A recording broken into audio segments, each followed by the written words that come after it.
Les pieuvres ont 3 cœurs. 2 d'entre eux pompent le sang vers les branchies, tandis que le 3e, plus gros, fait circuler le sang dans le reste de leur corps. Elles ont aussi 9 cerveaux, un grand cerveau central, mais aussi un mini-cerveau pour chacun de leurs 8 tentacules, qui peuvent donc agir indépendamment. Comme chaque tentacule a son propre cerveau, le cerveau central envoie seulement un signal de niveau supérieur aux tentacules. Quelque chose comme « déplace-toi vers cette crevasse, un crabe pourrait s'y cacher ». Dans le cas des humains, le cerveau guiderait et prendrait le contrôle de chaque mouvement de nos jambes et de nos bras. Mais dans le cas de la pieuvre, les tentacules agissent de façon presque indépendante en se dirigeant vers la crevasse. Elle goûte et sent aussi avec les ventouses qu'elle a sur son corps. Comme ces tentacules sont indépendants, une pieuvre ne sait pas vraiment où chacun d'eux se trouve à moins de les voir. À l'inverse, l'être humain possède un sens appelé proprioception, grâce auquel nous savons où se trouvent nos membres même si nous ne les voyons pas.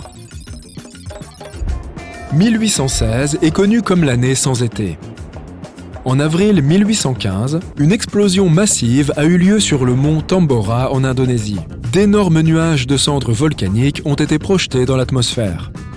La majorité de l'hémisphère nord s'est retrouvée recouverte d'un voile de poussière et la nature a en quelque sorte hiberné. En juin de l'année suivante, l'hiver ne s'est tout simplement pas terminé. Le gel a endommagé les cultures et la neige et la pluie ont persisté pendant tout l'été. En Islande, tu trouveras certains des paysages les plus époustouflants de notre planète. Des montagnes déchiquetées, des fjords, des geysers brûlants, des champs de glace sculptés dans le paysage, des plages de sable noir comme celle de Reynisfjara. La plupart du sable des plages est généralement formé de roches qui se sont brisées à cause des changements climatiques et de l'érosion au cours de milliers voire de millions d'années. À Reynisfjara, le sable est d'une couleur noire intense, et c'est à cause de l'activité volcanique. La lave est sortie d'un volcan en éruption et remontée à la surface, a refroidi, puis a durci dans l'océan Atlantique, créant cette teinte noire si profonde. Cette plage est magnifique, mais aussi très dangereuse à cause de ses vagues scélérates. Elles se produisent lorsque plusieurs petites vagues fusionnent en une seule très grosse. Ce phénomène peut se produire lorsque les courants océaniques forcent les vagues à se rassembler ou, dans le cas de Reynisfjara, lorsqu'elles viennent d'une falaise souterraine au large et acquièrent un effet d'attraction encore plus fort. Si on ajoute à ça les basses températures de l'océan, il est fortement recommandé de prendre des photos depuis un endroit sûr. Certains arbres se parlent entre eux. Pas comme nous, bien sûr, mais par exemple, les acacias, qui poussent dans la savane africaine, peuvent s'avertir mutuellement si quelque chose de dangereux se prépare. Lorsque certains animaux comme les antilopes mangent leurs feuilles, les arbres se mettent immédiatement à produire plus de tanin, qui est toxique pour les animaux. Ils émettent aussi un type de gaz spécial qui voyage dans l'air et avertit les autres arbres qu'ils doivent se protéger.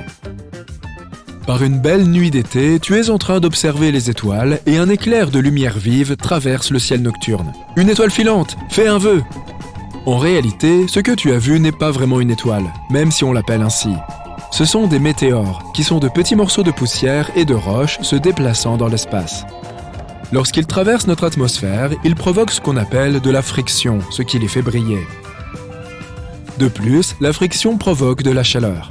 La poussière et les roches deviennent extrêmement chaudes lorsqu'elles traversent l'atmosphère. Et cette chaleur les fait briller jusqu'au moment où elles se consument et se transforment en ce que nous appelons l'étoile filante.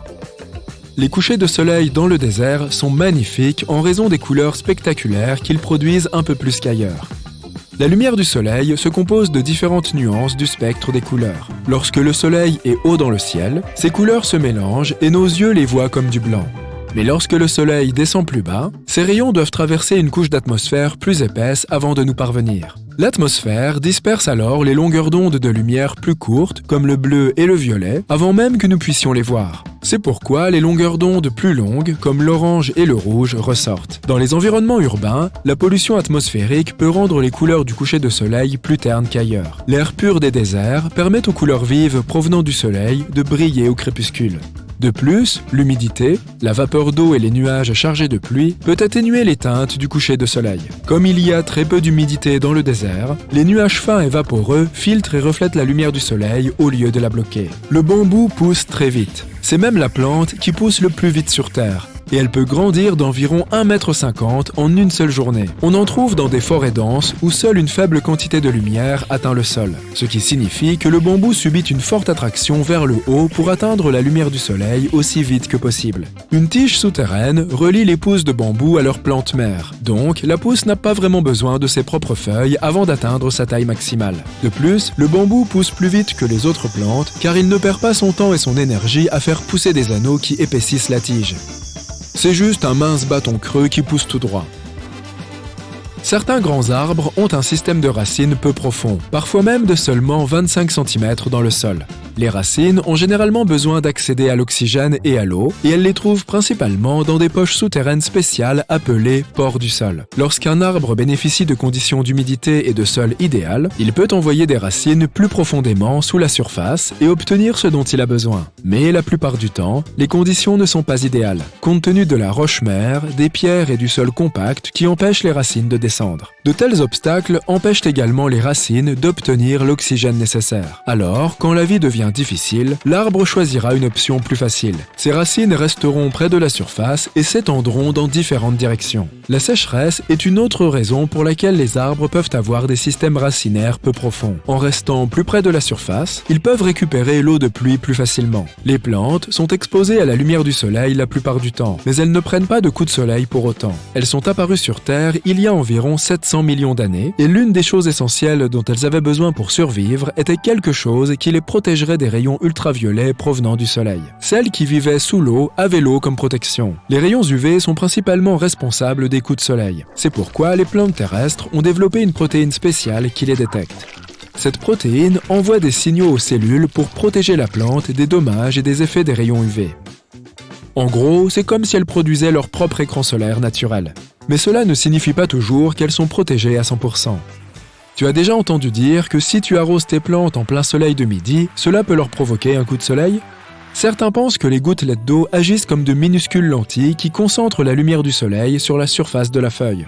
En réalité, ce n'est pas suffisant pour concentrer réellement la lumière du soleil d'une gouttelette d'eau sur la surface d'une feuille. Cela étant dit, leur écran solaire naturel ne signifie pas non plus une protection totale. Une trop grande exposition aux rayons UV endommage les cellules des feuilles et de l'écorce de la majorité des plantes. Le noyau de la Terre est aussi chaud que la surface du Soleil. On pourrait croire qu'il pourrait facilement faire fondre notre planète entière, surtout que le noyau n'est qu'à 2900 km de la surface. Si le Soleil était si proche de nous, nous serions rôtis en un instant. Mais nous sommes toujours en vie parce que le centre de la Terre est entouré d'un manteau de roches principalement solide. La croûte sur laquelle nous marchons flotte en fait sur ce manteau et nous protège. Si le Soleil était plus proche, nous n'aurions que l'espace vide pour nous protéger. De plus, pour faire fondre la planète entière, il faudrait beaucoup plus d'énergie que la chaleur de son noyau.